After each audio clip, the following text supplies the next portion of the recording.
All right, so the video this week is going to be pretty short. Just some keystone statements quickly. You can read those.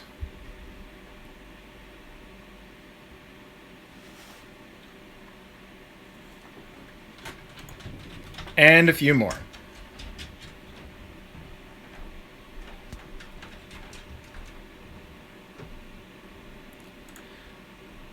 So today's topic has to do with how species connect to their environments. We're going to talk about this for several weeks. But just real quick today, some terminology. So the outer layer of the sphere that is called Earth is called the biosphere. This extends down to the lowest level where there's living organisms. That's a couple miles below the surface of the Earth. And up into the atmosphere where there might be living organisms. So this is just a thin layer, a few miles thick, that surrounds the outer part of the planet, and we call it the biosphere, the living sphere. Within the biosphere, we would find biomes. You probably did a biome project in 5th grade or 7th grade where you looked at different biomes like deserts and rainforests and taiga, things like that.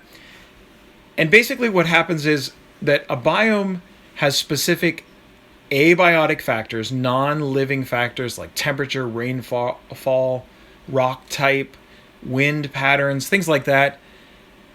And these impact the biotic factors. Biotic factors are organisms, living things. And so the biomes impact the ecosystem.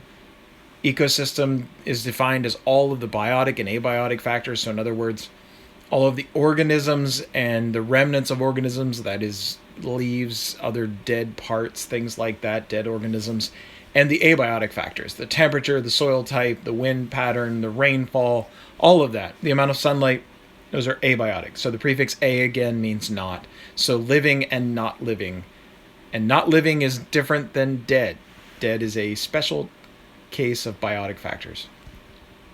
Within the ecosystem, there are various niches in English, or niches in the European pronunciation of English.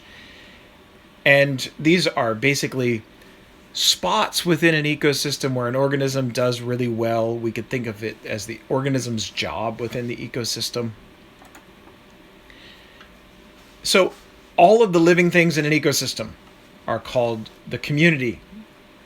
Community is the biotic factors in an ecosystem.